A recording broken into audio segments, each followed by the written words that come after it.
పరలోకపు తండ్రి అంతకంటే మంచి ఇవులను మీకు ఎంతో నిశ్చయంగా అనుగ్రహించును కదా. దేవుడు చూస్తున్నాడు అని చేసేవాళ్ళు చాలా తక్కువ ఉంటారు. అలాంటి వాళ్ళకి ప్రభువు ప్రతిఫలం ఇస్తాడు. అయితే ప్రభువు సింహాసనం మీద ఉన్నాడు. The Lord is on the throne. ఆయన ఎప్పుడు నెరవేర్చాలనుకుంటాడు అప్పుడు నెరవేరుస్తాడు. ప్రభు టైం తీసుకోవచ్చు, ఆయన సమయంలో జరగవచ్చు అలాగా. కనుక ప్రభువుకు నమ్మకస్తులైన వారు ఎలాగో దైవ కార్యాల్లో ముందుకు సాగిపోయారో ఒక 5 సందర్భాలు మనం చూడటానికి ప్రయత్నం చేస్తాం. మొదటిది కొలస్సీ పత్రిక 4వ అధ్యాయం 7వ వచనం. కొలోషియన్ చాప్టర్ 4:7. ప్రియ సహోదరుడును ప్రభువునందు నమ్మకమైన పరిచారకుడు నా తోడి సేవకుడైన తుకీకు. నమ్మకమైన పరిచారకుడు, ఫెయిత్ఫుల్ మినిస్టర్. ప్రభుకు నమ్మకమైన పరిచారకుడు. ఆయన పేరు తుకీకు. తుకీక్ అంటే క్యాషువల్, సామాన్యమైన వాడు అని అర్థం. ఆయన అసమానమైన కార్యాలు ఆయన చేయటానికి ఇష్టపడినట్లు ఆయన పరిచర్య మనకు జ్ఞాపకం చేస్తుంది. పౌలు లాంటి వాడే తుకీక్ విషయమై మంచి సాక్ష్యం ఇచ్చినట్లు వాక్యంలో చూస్తాం. ప్రభుకి ఇలాంటి నమ్మకమైన faithful ministers like Tychicus are in need in the church today. చెప్పిన పని చేయగలిగితే ఎంత బాగుందో, చెప్పినట్లే చేయగలిగితే ఎంత బాగుందో. చెప్పింది తప్ప ఏదైనా చేయగలిగే వాళ్ళు ఈ దినాల్లో చాలామంది ఉంటారు. అది కాదు చాలా ప్రాముఖ్యం. God is in need of a devoted people. ఒక పని మనం 2 రకాలుగా చేయొచ్చు. మొదటిది ఏంటంటే డ్యూటీ మాదిరి చేయొచ్చు. రెండవది ఏంటంటే డివోషన్, భయంతో భక్తితో చేయొచ్చు. డ్యూటీ మాదిరి చేసేదంటే ఎట్లా? మీలో కొంతమంది గవర్నమెంట్ ఉద్యోగస్తులు ఉంటారు, మీకు తెలుసు కదా. 10కి పోతారో 5కి వస్తారు. ఇప్పుడు మీకు ఎఫ్ఆర్ఎస్ వచ్చింది అనుకుంటా, అందుకని ఖచ్చితంగా 10కి పోయి 5కి వస్తారు. ఎఫ్ఆర్ఎస్ లేనప్పుడు ఎప్పుడు పోతారో ఎప్పుడు వస్తారో. గవర్నమెంట్ ఉద్యోగం అంటే అంత ఫ్రీడమ్, అంత లిబర్టీ ఉండేది. అదే డ్యూటీ. వెళ్ళేటప్పుడు లేట్కి వెళ్తాము, వచ్చేటప్పుడు ఎంత వీలైతే అంత తొందరగా రావడానికి ప్రయత్నాలు, మార్గాలు ఎతుకుతూ ఉంటాం. మధ్యాహ్నం భోజనం చేసినప్పటి నుండి ఇదే ఎతకడమే. ఎవరు పోతున్నారు, ఎప్పుడు పోవాలో, సార్కి ఎట్టు చెప్పాలా, బాస్కి ఏం చెప్పాలా, ఇదే ఆలోచన చేస్తూనే ఉంటాం. That's call duty. డివోషన్ అలా కాదు. భక్తి ఎలాగుండదు. It has no times, it has no seasons. దానికి ఇంతే సమయం అని ఉండదు, ఇదే సీజన్ అని ఉండదు. Season out of season. వర్షమైనా, ఎండైనా, చలైనా, ఏ పరిస్థితులైనా ప్రభు కొరకు నమ్మకంగా చేసేవారు ప్రభుకు. కానీ చాలామంది దినాల్లో యవనస్తులను చూస్తుంటాం, ఆయా స్థలాలకు వెళ్ళే వాళ్ళని చూస్తుంటాం, వెళ్ళినప్పుడు చూస్తుంటాం. Very rarely we find faithful people.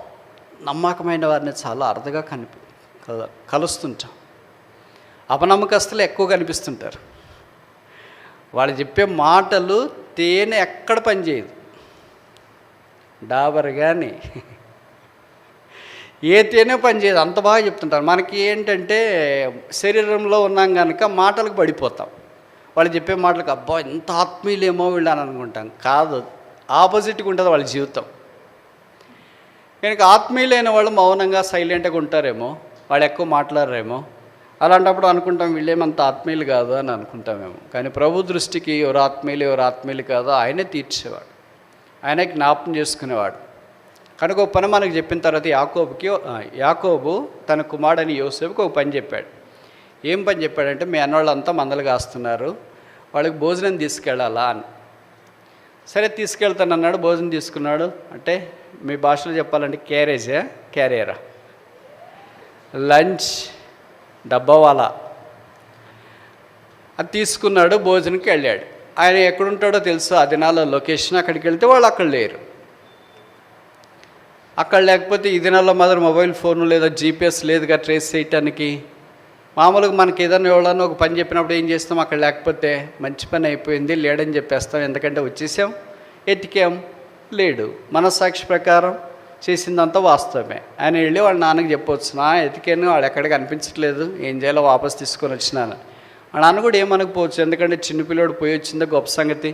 రంగరంగులు చొక్కా చేయించినాడు, చాలా ఇష్టంగా ఉన్నాడు అని చాలా సంతోషపడి ఉంటాడేమో. కానీ యోసేపు అలా కాదు. Joseph is not a duty centred person but devotion. మా నాన్న చెప్పాడు, అన్నోళ్ళకి కనుగొనాలా, వాళ్ళకి భోజనం ఎట్లయినా ఇచ్చి రావాలా అని కొంతమంది అక్కడ వాళ్ళని అడిగాడు.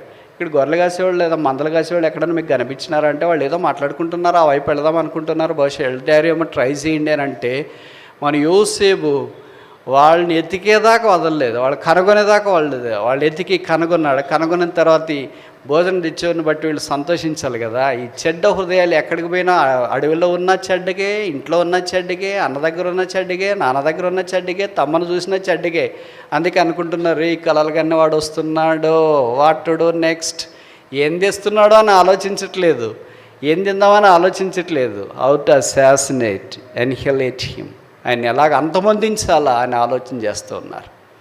సరే క్యారెట్ తీసుకొని వచ్చినాడు, వాళ్ళతో బాబాగులన్నీ మాట్లాడుతున్నాడు. ఆ తర్వాత జరిగిన సంగతి హిస్టరీ, కథ. ఆయన పట్టుకున్నారు, తర్వాత గోతులు వేసారు, తర్వాత ఇష్మాయిల్కి అమ్మి వేశారు, తర్వాత చచ్చిపోయాడు.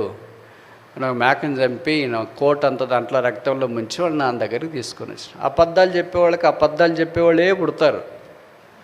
అందుకే లోకంలో సామెత చెప్తారు, నీకు ఎక్కువ ఆడపిల్లలే పుడతారు చూడు, నువ్వు అబద్ధం చెప్తా ఉంటారు. ఎందుకు ఆడపిల్లలే పుడతా ఉంటారు అంటే ఎందుకో మరి మీకే తెలియాల.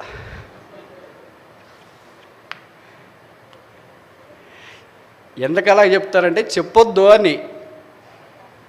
కానీ మనకి అది డిఫాల్ట్ కదా, చెప్పి చెప్పి చెప్పి చెప్పి చెప్పి అలవాటే కనుక చిన్నదానికి కూడా పదవి. ఏదో ప్రాణాపాయం వచ్చింది, ఊరికి పేతురుని మాదిరి పెట్టుకుంటారు. పేతురు కూడా యేసుప్రభువుని బొంకినాడు కదండి అని. ఆయన ప్రాణాపాయం వచ్చింది, జీవితంలో ఒకేసారి అలాగే చేశాడు. మీరు కూడా జీవితంలో ఒకేసారి అబద్ధం చెప్పింటే అది వేరే.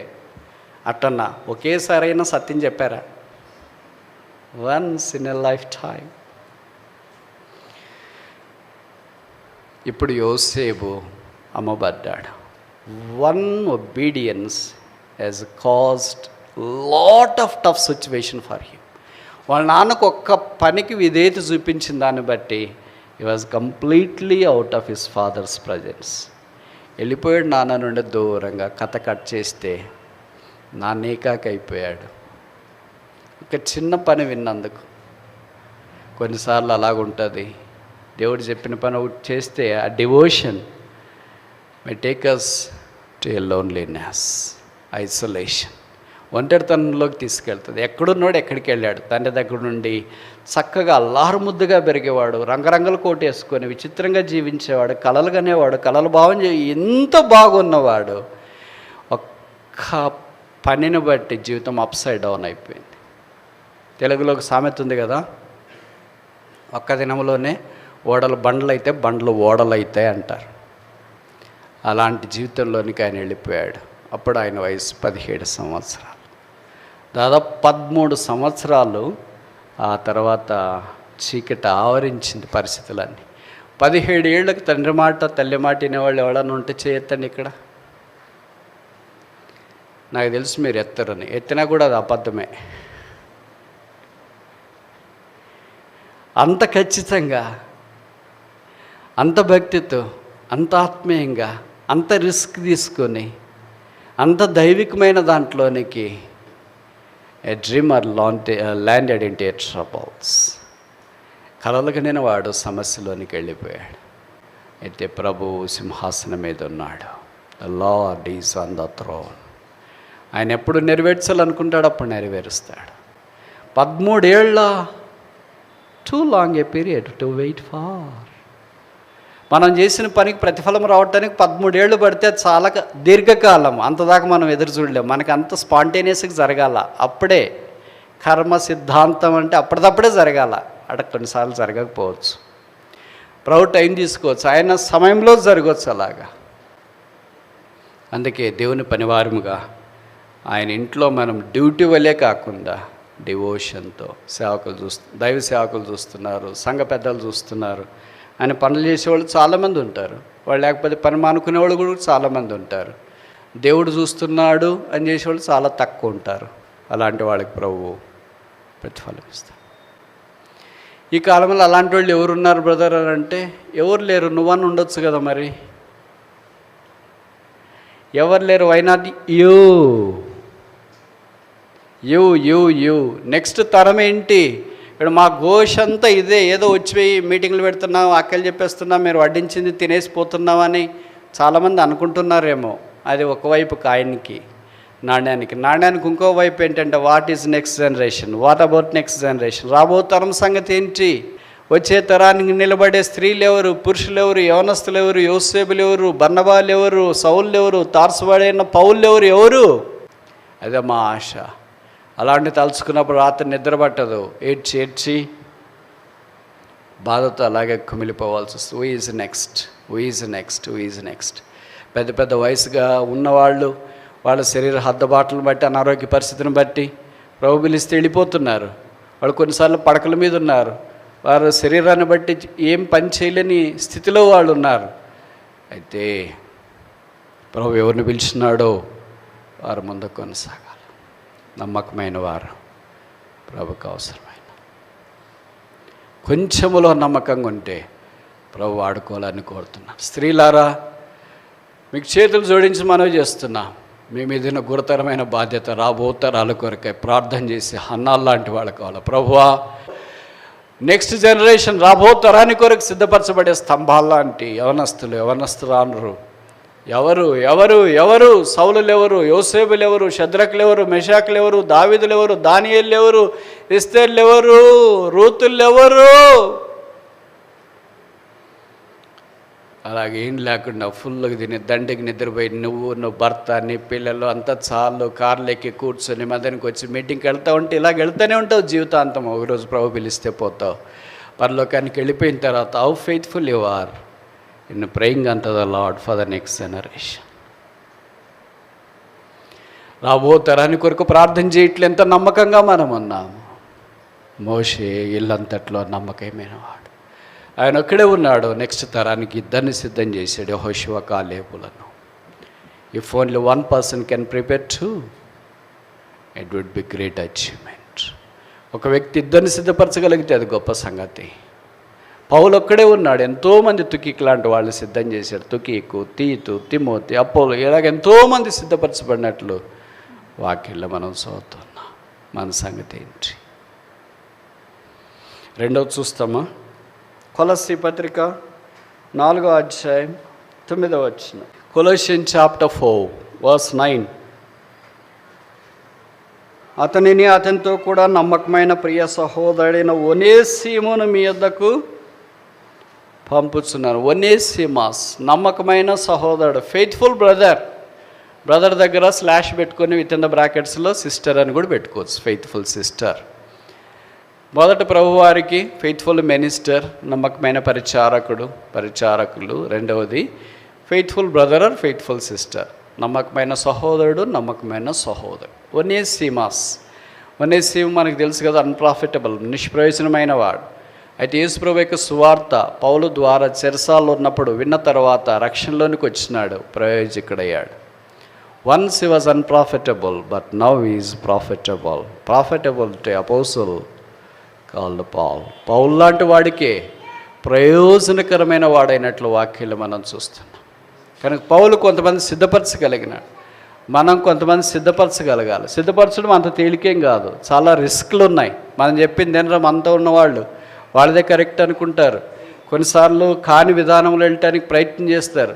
మనం చెప్పే శిక్ష అదంతా వారికి దిద్దుబాటుగా కనిపించదు. మీరు బాగా గుర్తుపెట్టుకోండి, నమ్మకమైన స్నేహితుడు లెక్కలేనన్ని గాయాలు చేస్తాడు. అలా గాయాలు చేయకుండా నువ్వు చెప్పిన దానికి అంతటికి తీయగా మాటలు చెప్పి ఇంకా తేనె పోసి ఇంకా చక్కెరేసి ఇంకా బెల్లం వేసి ఇంకా పాకం పెడుతున్నాడు అనుకో, ఆయన నీకు ప్రస్తుతానికి మంచోడుగా కనిపిస్తాడు. అయితే భవిష్యత్తులో ఆయన వల్ల నువ్వు ఎక్కువ నష్టపోయింటావు. అందుకే బైబిల్లో రాయబడింది, ప్రభు తాను ప్రేమించు వారిని గద్దించి శిక్షిస్తాడు. ఏదైనా మన జీవితాలు ఈ రెండో అవసరమే. కనుక ఈ రెండింటి ద్వారా మనం సిద్ధపాటులోనికి రావడం చాలా ప్రాముఖ్యమైన సంగతి. శిక్షావిధిలోనికి రాకపోతే, శిక్షించబడకపోతే, నేను తెలుగులో పదం చెప్పను కానీ ఇంగ్లీష్లో రాయబడింది బాస్టర్డ్ అంటే మీరే అర్థం చేయాలి. చాలా తీవ్రమైన పదం ఇది. మనకు తెలుగు బైబిల్లో చాలా పాలిష్గా రాశారు, దుర్బీజుడు అని. వ్యవహార భాషలో చెప్తే ఇంకెక్కడి నుండి మీరు అందరూ వెళ్తారు. కనుక శిక్షలో పాలు పొందని వారు ప్రభు యొక్క పరికరాలుగా వాడబడే అవకాశం లేదు. ప్రభు కొన్నిసార్లు మనం శిక్షిస్తాడు, అది మన మేలు కొరకేని మనం గుర్తించడం మనకు అవసరం. కానీ లోకము ఎలాగున్నా, ఈ దినాల్లో విశ్వాసులు ఎలాగున్నారంటే ప్రతి దానికి తాళం కొట్టాల. అప్పుడు మంచి దైవ సేవకుడు, మంచి సంఘ పెద్దలు, మంచి సంఘం అని తాళం కొట్టకుండా, తాళం ఎక్కడైనా గతి తప్పిందో వాళ్ళు మేము కూడా నిన్ను గతి తప్పిస్తాడు. అట్లా కాదు. తల్లిదండ్రులు ఫలానా చేయడం మంచిది, ఇది చేయడం చెడ్డ అని చెప్పకుండా ఉండే తల్లిదండ్రులు ఉంటే పిల్లలు శిక్షణలోనికి రాలేరు. ఖచ్చితంగా అలాగే చెప్తారు. అవసరమైనవన్నీ ఇయ్యరు, అడిగినవన్నీ ఇయ్యరు, అక్కర కలిగినవన్నీ ఇయ్యరు. అక్కర ఉన్నవి, అవసరమైనవి, అడిగినవన్నీ అవసరం ఉండవు, అవసరం ఉన్నవన్నీ అక్కర ఉండవు. ఇవన్నీ అవసరమే అని అనుకున్నా కూడా కొన్నిసార్లు ఇవ్వకపోవచ్చు. బైబిల్లో రాయబడింది, మీ తల్లిదండ్రులు చెడ్డవారై ఉండగా మంచి ఇవులని ఎరిగి ఉండగా మీ పరలోకపు తండ్రి అంతకంటే మంచి ఇవులను మీకు ఎంతో నిశ్చయంగా అనుగ్రహించును కదా. ప్రభు సమయం కొరకు కనిపెట్టుకొని ఉండటం మంచిది. దాని కొరకు ఎదురు చూచే ఫెయిత్ఫుల్ బ్రదర్, నమ్మకమైన సహోదరు, ఈ బ్రదర్కి అప్పగిస్తే పని చేస్తారు, ఈ సిస్టర్కి అప్పగిస్తే పని చేస్తారు అనేవాళ్ళు ఉన్నారా?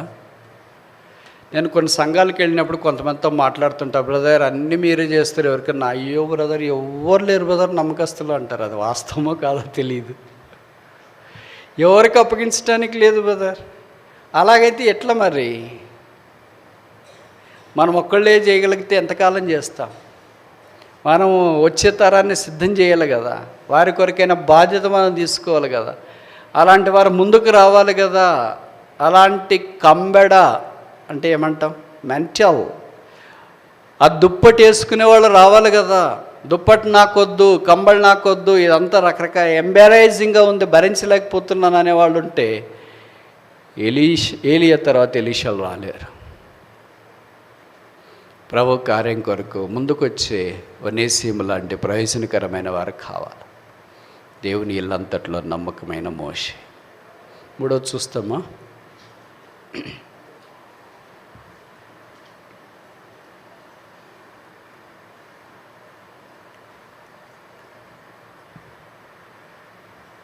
పన్నెండవ అధ్యాయం సంఖ్యాకాండం. Numbers chapter 12 verse 7. 12:7. Numbers chapter 12 verse 7. సంఖ్యాకాండం 12:7. అతడు అంటే మోషే నా ఇల్లంతటిలో నమ్మకమైన వాడు. ఇది ప్రభు ఇచ్చే సాక్ష్యం, వేరే వాళ్ళు చెప్పేది కాదు. వాడు అన్నగారు, అక్కగారు, ఇరుగు పొరుగు ప్రజలు చెప్పలేదు. ప్రభు ఇస్తున్నాడు ఈ సాక్ష్యము. అతడు నా ఇల్లంతటిలో నమ్మకమైన వాడు. ఎంతకాలం నమ్మకంగా ఉన్నాడు?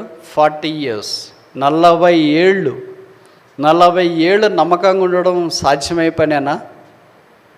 చాలా కష్టం. మనం ఉండాలన్నా కొంతమంది ఉండనీయరు. చీకటి శక్తులు అలాగ పనిచేస్తుంటాయి, బలంగా పనిచేస్తుంటాయి. కొన్ని సంఘాలకు మేము వెళ్ళినప్పుడు పలానా బ్రదర్, పలానా సిస్టర్ కనపడలేదు అని అంటే, అవును బ్రదర్ వాళ్ళు ఇప్పుడు రావడం మానేశారు, వాళ్ళు ఏదో కొన్ని నచ్చలేదు, కొన్ని పద్ధతులు వాళ్ళకి సెట్ కాలేదు, అందుకని వాళ్ళు మానేశారు అని అంటుంటారు. కొన్ని సందర్భాల్లో వాళ్ళకి దూరం అయిపోయారు అనే మాటలు కూడా మనం వింటాం. అంటే ఇల్లంతట్లో వారు బహుశా ఉండడం కష్టంగా అనిపించిందేమో. నమ్మకత్వం అంతా it's not easy virtue, it's a tough virtue to adapt. అది తీసుకోవటానికి చాలా కఠినమైన లక్షణం. కానీ అరుదుగా అలాంటి వాళ్ళు ఉంటారు. ఆణిముత్యాలు అరదు, ముత్యాలు ఇంకా అరదు. చార్మినార్ దగ్గర దొరికే ముత్యాలు కాదు, యేసుప్రభు ఇంటిలో దొరికే ముత్యాలు. నమ్మకమైన మోషే లాంటి పనివారు మందిరంలో పని చెప్తే, ఒక బాధ్యత చెప్తే ఆ పని, ఆ బాధ్యత చివరిదాకా ముగించగలిగితే ఎంత బాగుండని అనుకుంటా. నేను చాలా విషయాల్లో అక్కడికి గమనిస్తుంటా. ఒకవేళ ఇలాంటి మీటింగ్ మనం ఏర్పాటు చేసామనుకోండి, భోజనం అది ఇది కొద్దిగా చూసుకునే దగ్గర కొన్ని ల్యాప్సెస్ కనిపించినాయి. ఎక్కువ కావడమో తక్కువ కావడమో చాలామందికి అందకపోవడమో ఏదో, ఇక్కడ కాదు మామూలుగా. అప్పుడు ఏమనుకుంటామంటే మీటింగ్ అంతా అయిపోయిన తర్వాత ఈ పొరపాట్లు దొరికినాయి, ఈ పొరపాట్లు ఇంకోసారి చేయకూడదు, ఈ పొరపాట్లన్నీ రెక్టిఫై చేసుకోవాలా అని అనుకుంటాం. ఎందుకు ఈ పొరపాట్లు దొరికినాయంటే పలానా బ్రదర్ సరిగ్గా చేయలేదు, పలానా సిస్టర్ వాళ్ళు సరిగ్గా అటెండ్ కాలేదు, పలానా ప్లానింగ్ కుదరలేదు అని అనుకుంటాం. వచ్చేసారి ఇంకా బాగు చేయాలనుకుంటాం. విచిత్రం ఏమో తెలుసా, ప్రతిసారి కంటే ఆసారి ఘోరం అయిపోతుంది. This is true. ఇది చాలా సందర్భాల్లో జరుగుతుంది. వివాహాల్లోనా, ప్రత్యేక కూడికల్లోనా, థ్యాంక్స్ మీటింగ్స్లోనా, ఇవన్నీ జరుగుతుంటాయి. నేను చూస్తూనే ఉంటా. Why it happens?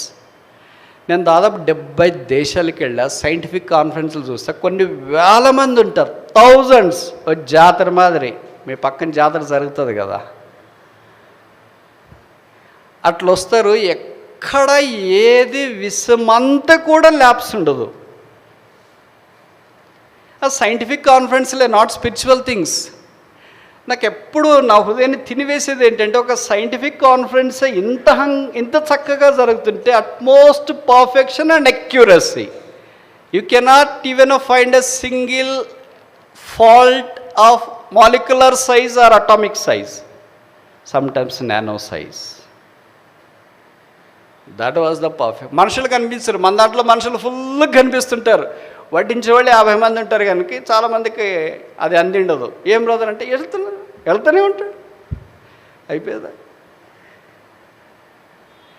ఎందుకు ఇటు జరుగుతుంది? వై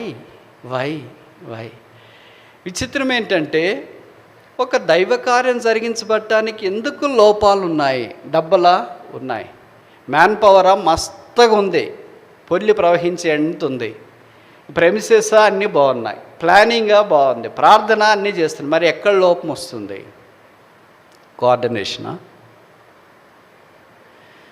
నేను అనుకోవడం ఏంటంటే, ఫెయిత్ఫుల్నెస్ లేదు, నమ్మకత్వం లేదు. ఒక చెప్పిన పనికి అక్కడే నిలబడి అదే పని చేయడం అనేది లేదు. మన సహవాసంలోనే ఇంతకుముందు 20-30 ఏళ్ల క్రితం ఏ పని చెప్తారో అదే పనే చేసేవాళ్ళు. ఇప్పుడు భోజనానికి వడ్డించేటప్పుడు లైన్లు నిలబెడతారు కదా, గ్లాసులన్నీ ఒక దగ్గర, పిల్లలు అంటే ఒక వరుసలో పిల్లలకి, తర్వాత ప్లేట్లన్నీ ఒక వరుసలో పిల్లలకి, తర్వాత నీళ్లు పోసి జగ్గులు, ఇలాగ అన్ని వరుస పెట్టి చివర్లో అన్నం పెట్టేవాళ్ళు గంపలు పట్టుకొని ఉండేవాళ్ళు చివర్లో నిలబెడతారు. ఎవరు ఏమేమి తీసుకోవాలో ఒక లైన్ ఇక్కడ నుండి గ్లాసులతో నుండి చివరి అన్నం పెట్టేదాకా ఈ లైన్ అంతా ఒకవైపు పంపిస్తారు. వాళ్ళు మధ్యలో ఎట్లయినా మిస్ అవుతుంటారు. మిస్ అయితే పాతకాలంలో సూపర్వైజ్ చేసే దైవ సేవకులు అలాంటి వాళ్ళు వచ్చి చెంపగొట్టడమో, లేకపోతే వాడిని పాత్ర తీసేయడమో, లేకపోతే పరిచయం తీసేయడమో, ఆకలి తీసేది వాళ్ళకి ఇవ్వు, అదే గ్లాస్ వాళ్ళకి ఇవ్వు, ఇంక నువ్వు ఇక్కడ రావద్దు, ఇక్కడికి కనిపించినావో మళ్ళీ నీకు దెబ్బలు పడతాయి. ఇప్పుడు అట్లా అన్నామనుకో, మనం బయటికి పోయిన తర్వాతే వదులుతారా? క్రమశిక్షణకు విలువ లేకుండా పోయింది, చెప్పటానికి విలువ లేకుండా. ఎవరికన్నా ఒక మాట చెప్పాలంటే కష్టం. బ్రదర్ మీకు అన్నం వడ్డించి చెప్పారు కదా, ఇక్కడ ఎందుకు వచ్చినారు అని అంటే నువ్వేవాడు చెప్పటానికి. నాకు very very tough. How to deal faithfulness, నమ్మకత్వం లేకపోవడం, విధేయత చూపించకపోవడం. మన దగ్గర ఉన్న ల్యాబ్సెస్ చాలా ఉంటాయి. చిన్న దగ్గర చెప్పుల స్టాండ్ మొదలుకొని మైక్ దగ్గరికి దాకా ల్యాబ్సెస్ కనిపిస్తాయి. నేను ఒకసారి జర్మన్లో పెద్ద కాన్ఫరెన్స్కి అటెండ్ అయ్యాను. పెద్ద హాల్, మైక్ పెట్టాయని ఎక్కడుంటాడో తెలియదు, మైక్ కూడా కనపడదు, ఇంత ఉండవు మనకున్నంత, ఎక్కడో చిన్నగా అలాగుంటే కనిపిస్తుంది. ఎక్కడికి పెట్టినారో మైక్ కూడా తెలియదు అని అంటుంది. సౌండ్ ఎలాగొస్తుంది, ఎంత ప్లిజెంట్గా, ఇంకా వినబుద్ధి అవుతుంది. అంటే రీజనబుల్ డెసిబుల్స్లో వస్తే మన చెవులకు వినబుద్ధి అవుతుంది. హై వస్తే మన చెవులకు వినబుద్ధి కావాలంటే కష్టమవుతుంది. లో అయితే మరీ స్ట్రెయిన్ తీసుకొని వినాలి. సరే, కాన్ఫరెన్స్ అంతా అయిపోయిన తర్వాత మొత్తానికి మైక్ పెట్టేవాళ్ళు ఎక్కడున్నారో వెళ్ళి వాళ్ళని చూసిన, వాళ్ళు ఏదో ఒక మూలకుంటారు, ఎవరికి కనపడరు. వాళ్ళని చూసి అడిగినా, ఈ మైకులు ఇంత స్టేజీ ఎంత అవుతుంది, మాకు కూడా ఒక కొటేషన్ ఇవ్వండి అని. మనం ఏదో ఉద్ధరిస్తామని వాళ్ళ కొటేషన్ ఇస్తే అక్కడే మనకు వణక పుట్టింది. Most expensive microphone system, public address system. ఎట్లా చేయగలుగుతున్నారు? మన మందిరాల్లో చిన్న దాంట్లోన మనకి సౌండ్ ఎక్కువ పెడితే హమ్మింగ్ వస్తుంది, సౌండ్ తక్కువ పెడితే అని కూడా కంప్లైంట్ చేస్తాం, మాకు వినపడదు అని. There are so many basic things which we cannot like to correct. బాగా చేసుకోవడం ఇష్టం ఉండదు, రెక్టిఫై చేసుకోవడం ఇష్టం ఉండదు, కష్టపడడం ఇష్టం ఉండదు. So tough. అయితే లోకం మీరు చూడండి, రాజకీయ పార్టీలు బయట మీటింగ్లు పెడతాయి కదా, చూస్తున్నారు కదా. నాకు అవన్నీ చూస్తున్నప్పుడు అంతా అనిపిస్తుంది, లక్షల మందికి పెడతారు, భోజనాలు పెడతారు, చైర్లు వేస్తారు, అరేంజ్మెంట్లు చేస్తారు, ఒక్కరోజు మీటింగ్ అంటారు, ఒక్క పూట మీటింగ్ అంటారు.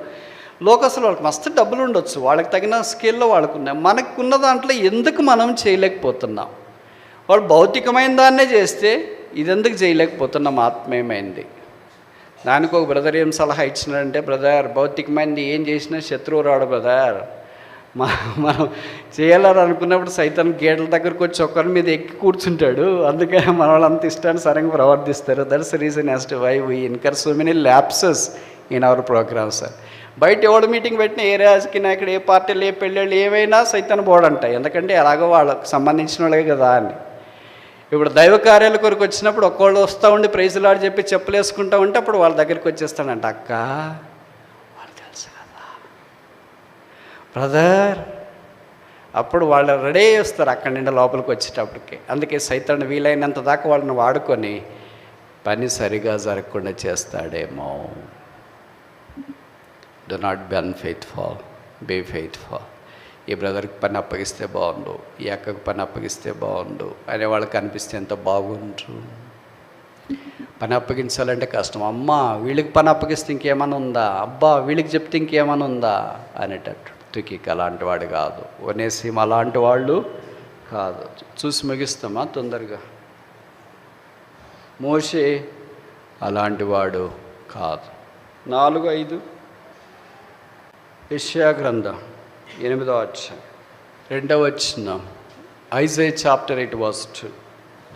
నా నిమిత్తము నమ్మకమైన సాక్ష్యం పలుకుటకు యాజకుడైన ఉరియాను, ఫెయిత్ఫుల్ విట్నెస్. నమ్మకమైన సాక్షి.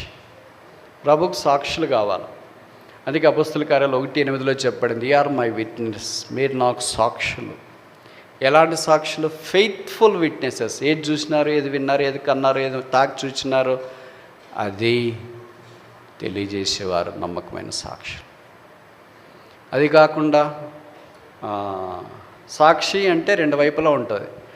ఏది ఉంటే అదే చెప్పేవాడు ఉంటాడు, లేకపోతే ఇన్ఫ్లుయెన్స్ చేయబడి పక్క వాళ్ళ ద్వారా డబ్బులకు ప్రభావితం చేయబడి పేరు ప్రతిష్టలకు కొన్ని రకాలైన వాటి చేత ప్రభావితం చేయబడి తప్పుడు సాక్షి చెప్పేవాళ్ళు కూడా ఉంటారు. ప్రభుకి అలాంటి వాళ్ళు కాదు కావాల్సింది, ఆయన గురించి.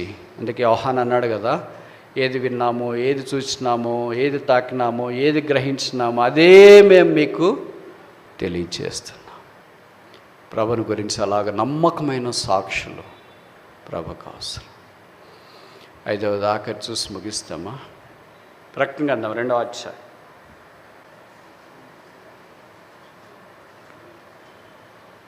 2:13. Revelation chapter 2:13. సాతాను సింహాసనమును స్థలములో నీవు కాపురమన్నావని నేను ఎరుగుదును, మరియు సాతాను కాపురమన్న ఆ స్థలంలో నాయన విశ్వాసం అయి ఉండి నన్ను గురించి సాక్షి అయిన అంతిపైన వాడు మీ మధ్యన చంపడిన దినముల్లో నీవు నా నామమును గట్టిగా చేపట్టి నాయనల విశ్వాసం విసర్జింపలేదని నేను ఫెయిత్ఫుల్ మార్టర్, నమ్మకమైన సాక్షి. ప్రభు కొరకు మరణం వచ్చినా కూడా నీకు ఏసు కావాలా, బ్రతక కావాలా? ఏసు కావాలంటే సస్తావంటే I want to die for Christ, క్రీస్తు కొరకు నేను చనిపోవాలా అని నమ్మకమైన సాక్షి. ప్రభు కొరకు చనిపోవటానికి కూడా ఇష్టపడినవాడు హతసాక్షి. మీకు తెలుసు కదా, బైబిల్లో మొదటి హతసాక్షి ఎవరు?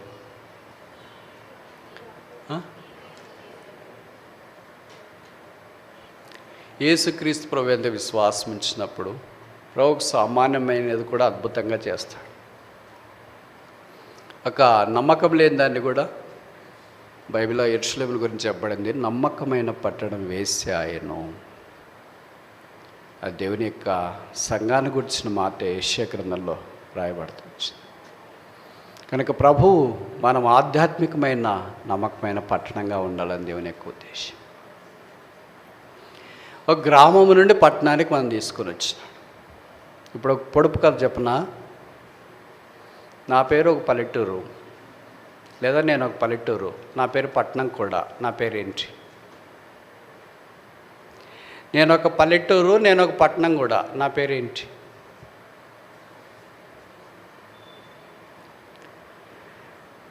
గెస్ చేయరా?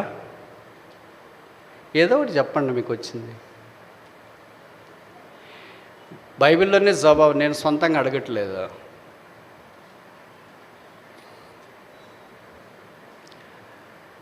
నేను ఒక గ్రామము, నేను ఒక పట్టణం కూడా. నా పేరేంటి? ఏదో ఒకటి చెప్పు మీకు వచ్చిన పేరు. అమ్మా క్వశ్చన్ ఇంకోసారి చెప్పాలా?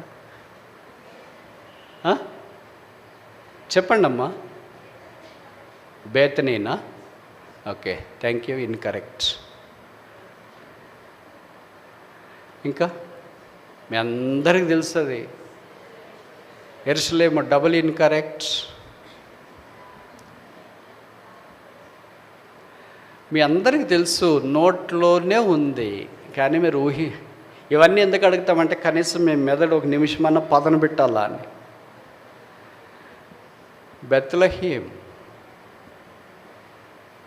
బెత్లెహేము అల్పమైన గ్రామం. ఇప్పుడు మరి పట్టణం ఎలాగైంది అని మీకు అనుమానం వస్తుంది కదా. లూకా సువార్త 2వ అధ్యాయం 10లో, దావీదు పట్టణమందు a saviour is born unto you in the city of David, a village turned to be a city because Jesus is born.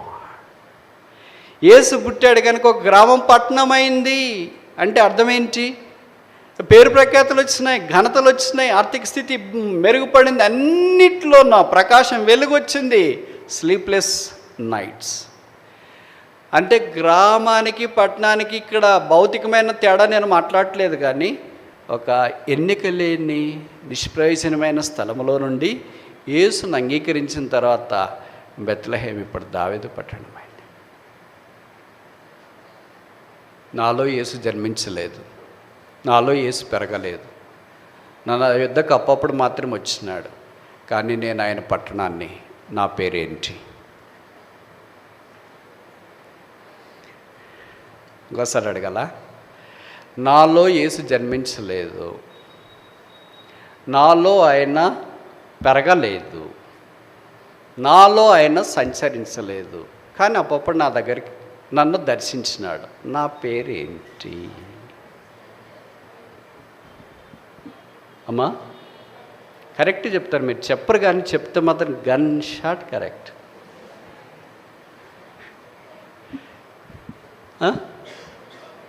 అమ్మా ఎరికో, డబుల్ ఇన్కరెక్ట్.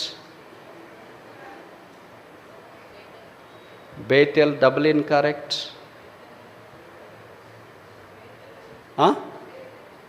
ఏంటో బేతేలా? బేతెల్ ఇన్కరెక్ట్, ఎరికో ఇన్కరెక్ట్, జెరూసలేం ఇన్కరెక్ట్. ఏమంట వినపడట్లేదు కదా? నజరేతు, డబుల్ ఇన్కరెక్ట్. నజరేతులు వాజ్ రైజ్డ్ అప్, ఆయన పెరిగాడు అక్కడ, పుట్టింది అక్కడ.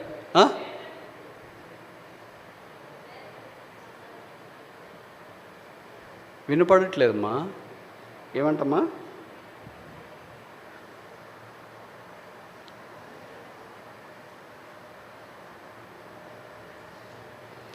చెప్పరా? యేసుప్రభు పట్టణం ఏది?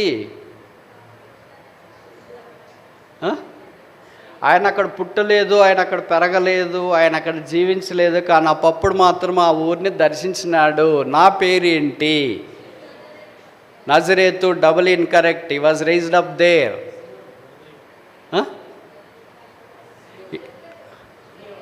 సియోనా? సియోను, డబుల్ ఇన్కరెక్ట్. బేతని, Double incorrect. He was born there in Bethlehem.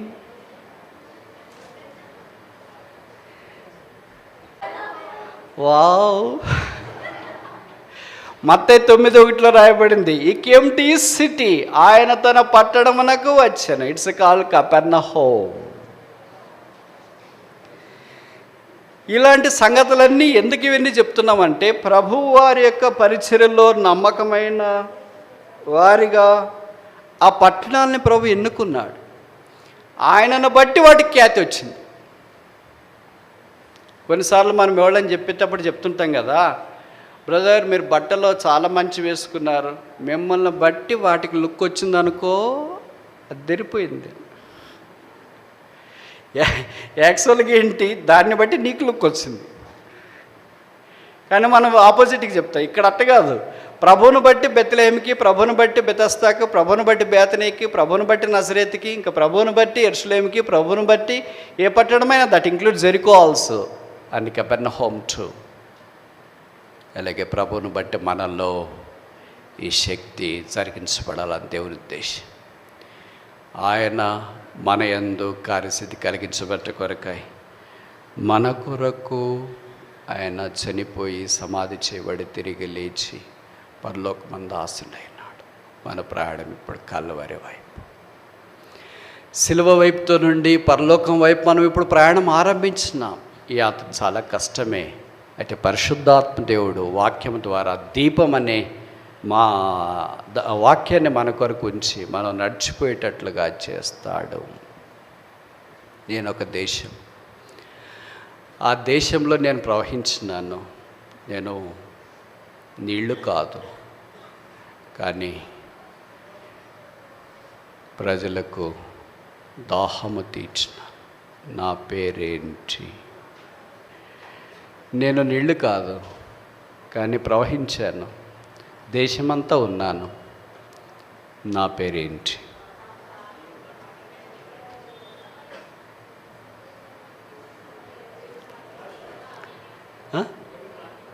దేవుని వాక్యమా? చాలా డీప్గా చెప్పారు కదా. ఇంత డీప్గా చెప్పేవాళ్ళు ఉంటే కష్టమేనే. ఇంకెన్ని గెస్ అంతే. ఏం చెప్పనా, మీరు చెప్తారా? నా పేరు పాలు తేనెలు ప్రవహించు దేశము. నేను నీళ్లు కాదు, కానీ ప్రవహించాను, దేశమంతా ఉన్నాను. నా పేరేంటి? ప్రభువారు దేవుని ప్రజలైన ఇశ్రాయేలు 40 సంవత్సరాలు ప్రయాణం చేసి వచ్చిన తర్వాత ఇప్పుడు వారు ఆ దేశంలోకి వచ్చినారు. మనం కూడా యేసు అనే దేశంలోకి వచ్చినాం.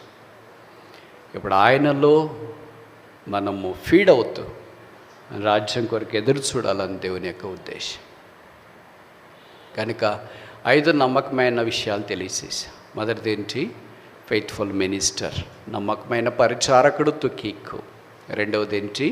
ఫెయిత్ఫుల్ బ్రదర్, నమ్మకమైన సహోదరుడు ఒనేసిము. మూడవది ఏంటి? ఫెయిత్ఫుల్ సర్వెంట్, మనుష్యుడు, ఆయన పేరే మోషే, నమ్మకమైన దాసుడు, సేవకుడు. నాలుగవది ఫెయిత్ఫుల్ విట్నెస్, నమ్మకమైన సాక్షి. ఐదవది ఆఖరిది ఫెయిత్ఫుల్ మార్టర్, నమ్మకమైన హతసాక్షి. ప్రభు మనందరికీ ఆ భాగ్యం ఇయ్యడు. అర్థమవుతుందా? అదేదో కొంతమందికి మాత్రమే ఆ భాగ్యం వస్తుంది. కానీ మిగతా 4 భాగ్యాల్లో మనం ఉండొచ్చు. ఇవన్నీ దాటుకొని బ్రదర్ 5వది కావాలా, నాకు నమ్మకమైన సాక్షి కావాలనుకుంటాను, ప్రార్థన చేయండి అంటే అంత రాదు. నువ్వు ఉట్టికి ఎక్కలేనోడు స్వర్గానికి ఎలాగెక్కుతావు? ఎల్కేజీ కేజీ పాస్ కదా, ఒకేసారి పిహెచ్డి ఎలాగ పాస్ అవుతుంది? కానీ చిన్నదే రాదు, ఒకేసారి పెద్దది ఎలాగవుతుంది? చిన్న చిన్న విషయాల్లో మనం నమ్మకంగా ఉంటే ప్రభు కొంతమందికి ఆ భాగ్యం ఇస్తాడు. ఆయన నన్ను వెంబడించిన శిష్యులకు ప్రభు ఆ భాగ్యం ఇచ్చిన, పౌలు లాంటి వాడికి ఆ భాగ్యం ఇచ్చినాడు. కొంతమందికి ప్రభు ఈ ప్రస్తుత కాలాల్లో కూడా భాగ్యం ఇస్తున్నాడు. అది అరుదుగా సంభవించే భాగ్యం. ఇశ్రాయేలు, నీ భాగ్యం ఎంత గొప్పది! యెహోవా రక్షించిన నిన్ను పోలినవాడు ఎవడు? ప్రార్థన.